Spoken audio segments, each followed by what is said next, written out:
మన దగ్గర ప్లాట్ కొన్న వాళ్ళందరూ మన కాటేజెస్ లో సొకటొమ్ముగా బస్ చేయవచ్చు. తెలుసు కదా, మన దగ్గర మద్యపానం ధూమపానం నిషేధం. డబుల్ బెనిఫిట్ ఆఫర్ తో సిర్లసీమ 2. ఆత్మకూరు ఎమ్మెల్యే మేకపాటి విక్రమరెడ్డి మనతో ఉన్నారు, ఆయనతో మాట్లాడుతున్నారు. సార్ చెప్పండి, ఈరోజు విజయసాయి రెడ్డి భారీ ఎత్తున చేశారు, ఎలా ఉందంట? ఈరోజు మన కొత్త ఎంపీగా ఇన్ఛార్జ్గా పెట్టిన లోక్సభ క్యాండిడేట్గా మన విజయసాయి రెడ్డి గారు ఫస్ట్ టైం నెల్లూరు రావడం జరుగుతుంది. అన్ని కాన్స్టిట్యున్సీస్ దగ్గర నుంచి ఆయన స్వాగతం పలుకుతూ దాదాపు కావలి నుంచి కందుకూరు, కావలి, దాని తర్వాత మన ఆత్మకూరు ప్రజలు కానీ, మిగతా రూరల్ కానీ, టౌన్ కానీ వీళ్ళందరూ కలిసి స్వాగతం పలుకుతూ ఒక పెద్ద ర్యాలీ తీసి, మళ్ళీ పోయినసారి ఏం రిజల్ట్ ఇచ్చామో 10-0 అది మళ్ళీ రిపీట్ చేద్దామని, వన్స్ మోర్ చేద్దామని చెప్పేసి గట్టిగా పట్టుదలతో ఈరోజు ఆ నెల్లూరు ప్రజలందరికీ, మిగతా రాష్ట్రానికి కూడా కనపడేటట్టు ర్యాలీ తీసామండి. సార్ ఒకటి, ఇప్పుడు గతంలో ఉన్న వేమిరెడ్డి ప్రభాకర్ రెడ్డి వెళ్ళిపోయిన తర్వాత వైసీపీకి అసలు ఎంపీ అభ్యర్థులు లేరు అని చెప్తున్నారు. ఈరోజు విజయసాయి రెడ్డి వచ్చిన తర్వాత వైఎస్ఆర్సీపీ కార్యకర్తలు కానీ, శ్రేణులు ఎలాంటి ఉత్సాహం? ఉత్సాహం అంటే ఈరోజు అందరికి కనపడేటట్టు మళ్ళీ 10 సీట్లు వైఎస్ఆర్సీపీ నెల్లూరు ఉమ్మడి నెల్లూరు జిల్లాలో తప్పకుండా 10 సీట్లు గెలుస్తుందని చెప్పేసి ఈరోజు ఖాయంగా కనపడుతుంది. సార్ ఆత్మకూరు నుంచి త్వరలోనే అంటే 10వ తేదీ తెలుగుదేశం అభ్యర్థి ఆనం రామనారాయణ రెడ్డి కూడా ఎంటర్ అవుతున్నారు. మీకు ఎలా మీ పోటీ ఎలా ఉండబోతుంది? ఈ మాట మీరే చెప్తున్నారు, గత సంవత్సరం నుంచి వస్తున్నారు పోతున్నారని. మీరు ఎప్పుడు కన్ఫర్మ్ చేస్తారో అప్పుడు చెప్తాను.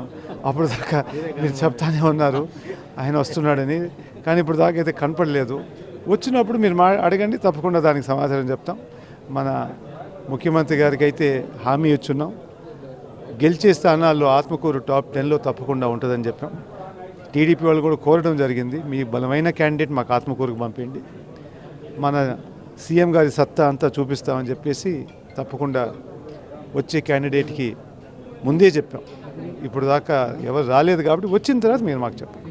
సార్ వైనాట్ 175 అని చాలా ధీమాగా చెప్తున్నారు, మీ బలం ఏంటి అసలు? బలం అంటే ముందుగా ఒక మాట, మన ముఖ్యమంత్రి గారు ఒక మాట ఇచ్చారు ఈ ఎలక్షన్ ముందర, ఈ విధంగా ప్రజలకి ఇది చేస్తామని, అది చూసి గెలిపించారు. దాదాపు 100%కి 99 అమలు చేస్తూ ఇప్పుడు మళ్ళీ ఎలక్షన్ పోతున్నారు. అంటే ఫస్ట్ టైం హిస్టరీలో ఒక ముఖ్యమంత్రి చెప్పిన ప్రతి ఒక్క ఐటెం మేనిఫెస్టోలో అమలు చేసి మళ్ళీ ఎలక్షన్ దిగారంటే ఇది ఫస్ట్ టైం. చేసిన దానికి మళ్ళీ ఎందుకు డౌట్గా ఉండాలి? 175 ఎందుకు గెలవకూడదని చెప్పేసి ఆయనకి ఎందుకు డౌట్ ఉండదు? ఇప్పుడు దాకా అన్నీ అమలు చేశారు కాబట్టి, ఎంతో రిఫార్మ్స్ తీసుకొచ్చారు కాబట్టి, అంటే మీరు టైం ఉంటే దాదాపు 2 గంటలు పడుతుంది చెప్పాలంటే. ఆ రిఫార్మ్స్ అన్నీ తీసుకొచ్చారు కాబట్టి, గ్రామ స్థాయిలో పరిపాలన తీసుకొచ్చారు కాబట్టి, ప్రతి ఒక్కరికి ఈరోజు గౌరవంగా బతికే అవకాశం ఇచ్చారు కాబట్టి అంత కాన్ఫిడెంట్గా ఉంది. సార్ ఆత్మకూరికి గౌతమ్ రెడ్డి గారు ఉన్నప్పుడు కొన్ని చేశారు, తర్వాత మీరు వచ్చిన తర్వాత వాటిని పూర్తి చేశారు. ఇంకా ఆత్మకూరికి ఏం చేస్తే ఇంకా అభివృద్ధి ముందుకెళ్తారు, ఏం చేయాల్సి ఉంది?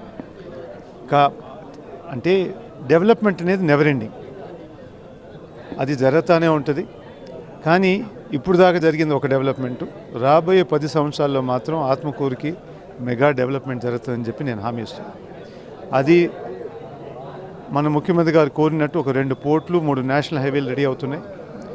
లాజిస్టిక్స్, వేర్ హౌస్ పార్క్స్ రావడానికి మంచి అవకాశం ఉంది. మనం కూడా మన కుటుంబం ఒక ఇంజనీరింగ్ కాలేజ్, అగ్రికల్చర్ యూనివర్సిటీగా దానం చేస్తున్నాం ఇప్పుడు. అది ఎందుకంటే ఈ రీజన్లో ఆత్మకూరులో స్పెషల్గా 90% రైతులు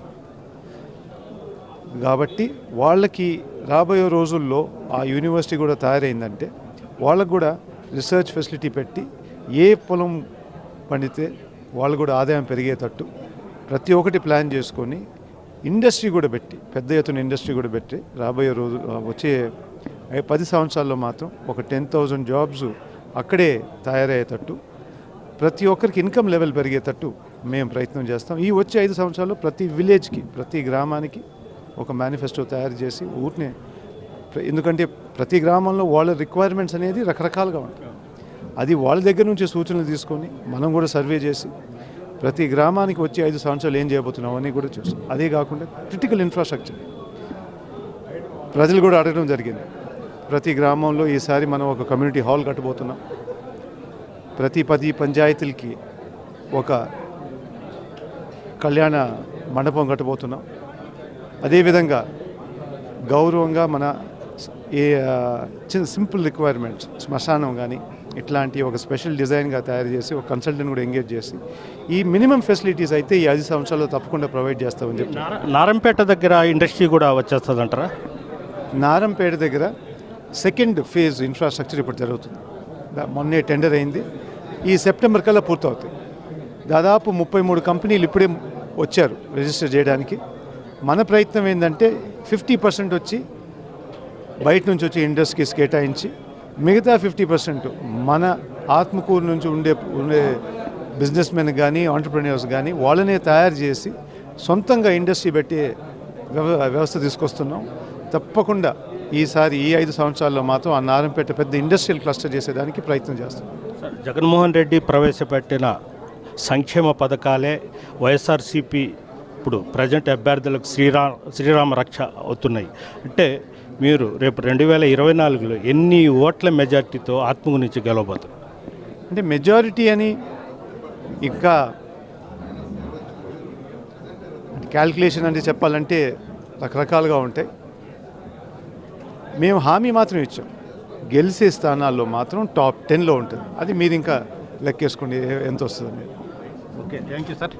ఇది రాష్ట్రం మొత్తం మీద చూసుకుంటే ఆత్మకూరు గెలిచే స్థానాల్లో 10వ ర్యాంకు సాధిస్తుందని కూడా విక్రమ్ రెడ్డి చెప్తున్నారు. వీడియో తెలియని ప్రదీప్తో గయాజ్ RTV నెల్లూరు నుంచి. మరిన్ని వీడియోస్ కోసం ఛానల్ ని సబ్స్క్రైబ్ చేయండి. లేటెస్ట్ అప్డేట్స్ కోసం వాట్సాప్ ఛానల్ ని ఫాలో చేయండి. అండ్ లింక్ డిస్క్రిప్షన్ లో ఉంది.